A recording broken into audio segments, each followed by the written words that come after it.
You know what? In the 1 year from June 2019 to 2020, so just the beginning of COVID, life expectancy went down for the Black community 3 years. The Latino community, 2.7 years. Tell us how much that cost to those families, to the Black community, to the Latino community. And some will say, well, the reason why they died more is because they had pre-existing conditions that lent them to be more susceptible to COVID. Okay, well, ask the next questions. Why? Why do they have those conditions? Why is it acceptable for us in this day and age to say, you know what, it's just a matter of fact that Black and Latino people are going to be more sick and have more diseases and be less healthy?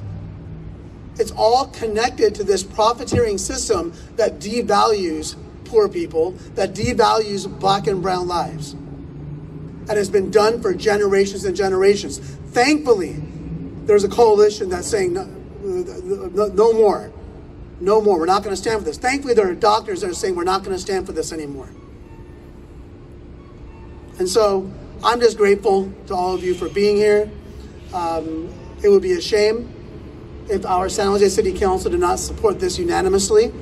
They can come to me if they have questions about funding, because we do have funding mechanisms that we are not only working on, that we've actually put into print, so they can come talk to me about how we're going to pay for it and get more money out of companies like Target, McDonald's, and Walmart that don't pay for healthcare, and less money coming out of the pockets of these tech companies that they so revere.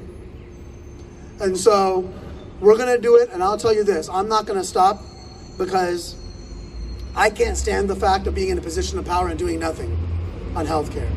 I'm doing it for my community. I'm doing it for the people that have suffered far too long. And most importantly, I'm doing it for the young people, so many of whom are here today and are part of this movement, because they shouldn't suffer and they shouldn't be here 20 years from now saying we should pass single-payer health care. We've got to do it for them so that they can live a life without the anxiety and the weight of what happens if I get sick, what happens if I get hurt, how am I going to pay the bills, how am I going to pay rent, am I going to go homeless? We shouldn't put that burden on our young people. We put enough on them already. And so please join me in supporting CalCare. San Jose City Council, please join Councilman Carrasco and support the resolution in support of AB 1400. Thank you.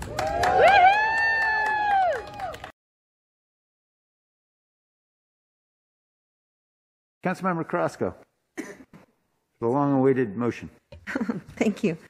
Okay, well, I'm going to make a motion with all your add-ons. And including supporting AB 1400 and looking forward to that second. Can I make a motion? Can I get a second? Second. Thank you. And I'm really grateful for all the work that's been done. I want to extend my gratitude to Assemblymember Ash Kalra, and of course to the coalition that met with me many times over, as well as with my team. And for their hard work. Like Councilmember Cohen, I'm not always real sure what the opposition is on sometimes very common sense solutions. And I understand that there's always a concern over the fiscal impact, but when you consider what it's costing us today, this still makes even more sense to me. I was asked yesterday at an interview, who would this benefit the most? And I think the most obvious answer is, well, it benefits, communities of color, the most vulnerable, everything that people spoke of. But really, it benefits everybody. Not only is it a public health issue, but it benefits employers. It benefits large companies, small businesses, large businesses. Really benefits everybody. It's amazing. This is a solution that is not just for the most vulnerable. It's a solution for everybody. Let's vote. Jimenez? Yes. Perales? Yes. Cohen? Aye. Carrasco? Aye. Davis? Esparza? Yes. Arenas? Yes. Foley? Aye. Mahan? Aye. Jones? Aye. Pardo? Aye. Okay.